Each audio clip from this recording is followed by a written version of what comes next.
بسم الله الرحمن الرحيم. السلام عليكم ورحمة الله وبركاته. متابعينا في كل مكان، يا رب تكونوا بخير يا رب إن شاء الله. ورجعنا لكم النهاردة بوصفة سهلة وبسيطة. طبعا الوصفة بتاعتنا يا جماعة بتتكلم عن نفسها، وهي ازاي تعملي الكبسة السعودي بطريقة سهلة وبسيطة جدا، ومفيش أسهل من كده ولا أطعم من كده. شايفين اللحمة بتاعتنا دايبة ازاي اهي، مش محتاجة لحمة، كلها مستوية في قلب بعضيها. يلا بينا بقى نشتغل نعمل معاكم الكبسه السعودي بطريقه سهله وبسيطه جدا. يلا بينا. زي ما انتم شايفين المكونات بتاعتنا قدامكم اهو اهيت، واحنا شغالين على النار هنقول لكم تعملوا ايه بالظبط. يلا بينا على النار بتاعتنا ونبدا نشتغل. انتم شايفين كده، ونجيب مع معلقه السمنه دي معلقه زيت كده عشان نشوح اللحمه بتاعتنا نديها صدمه بس. وفي خطوه تانية، الخطوه بتاعت تشويح اللحمه دي خطوه اختياري. احنا ممكن دلوقتي نحط ايه، نسمي الله وننزل بالاعشاب العطريه بتاعتنا. الاعشاب العطريه بتاعتنا اول حاجه هنحط عود قرفه مع عود روزماري مع ورق لورا مع ليمون ناشف اهو مع حبهان مع قرنفل. نسيب بس الاعشاب العطريه دي تدينا الريحه بس. هنا بعد الاعشاب العطريه ما طلعت الريحه بتاعتها هنبدا ننزل بالبصل. الطريقه دي يا جماعه مش عايز اقول لكم، هي دي الطريقه السهله والبسيطه جدا للكبسه السعودي. الطرق الثانيه دي كلها طرق تقليديه، انما هي دي الطريقه السليمه.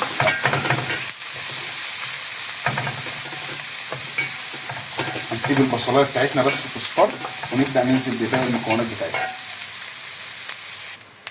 ودي تاني خطوه يا جماعه، هننزل باللحمه بتاعتنا تاخد لون او نشوحها مع البصلايه بس. دي لحمه ضاني على فكره، مش لحمه كندوس. هي تتعمل بكده او بكده او تتعمل بفراخ عادي برضه.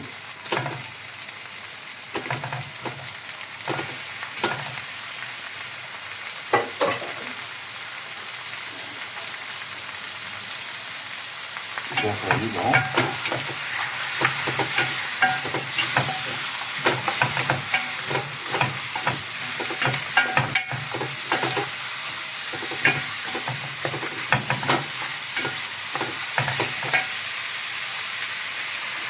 هنا هننزل بفصين الثوم اهو، وهننزل بالجزر عشان بياخد وقت شويه اهو. هنديهم تقلبتين بس كده في النص. مع الخطوه دي هرش رشه فلفل اسود زي كده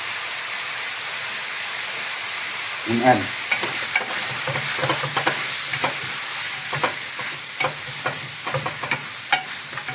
عايز اقول لكم الريحه عامله ازاي، حاجه بسم الله ما شاء الله.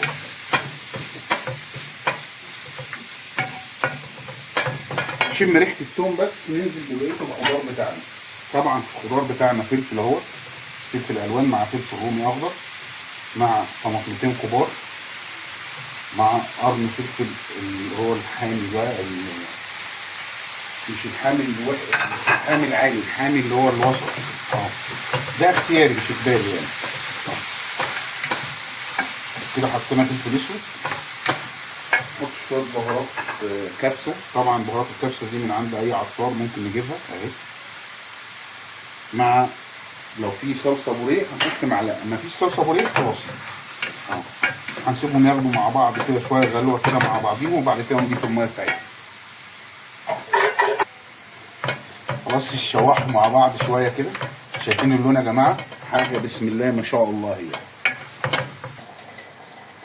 اللحمه بتاعتنا او الصوص بتاعنا ما دخل في اللحمه بتاعتنا واللحمه بتاعتنا اتشربت، هنبدا نضيف الميه السخنه بتاعتنا عليها ونسيبها لمده نص ساعه تغلي. اللحمه بتاعتنا تخش على سوا، بعد كده هننزل بالرز بتاعنا والملح بتاعنا.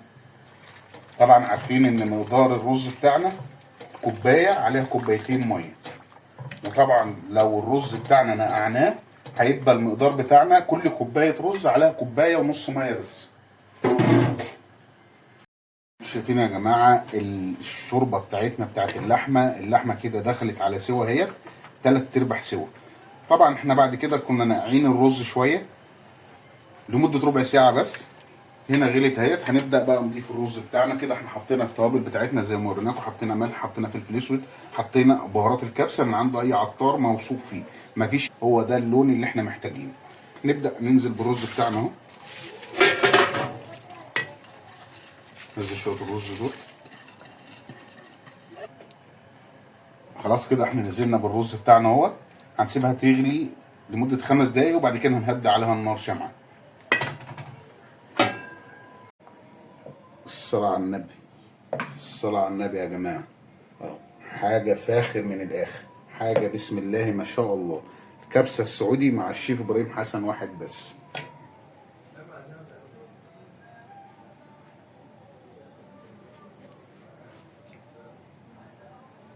يا جماعة حاجة فاخر من الآخر، تحفة. مش عايز أقول لكم الريحة عاملة إزاي والطعم عامل إزاي. تعالوا بقى معانا نغرف بقى السرفيس بتاعنا، الكبسة السعودي باللحمة. بسم الله ما شاء الله. شايفين يا جماعة حاجة بسم الله ما شاء الله. هي دي بقى يا جماعة الكبسة السعودي الأصلي. حاجة بسم الله ما شاء الله. اهي اللحمة مستوية دايبة اهي. شايفين اللحمة؟ مش محتاج، مش عايز.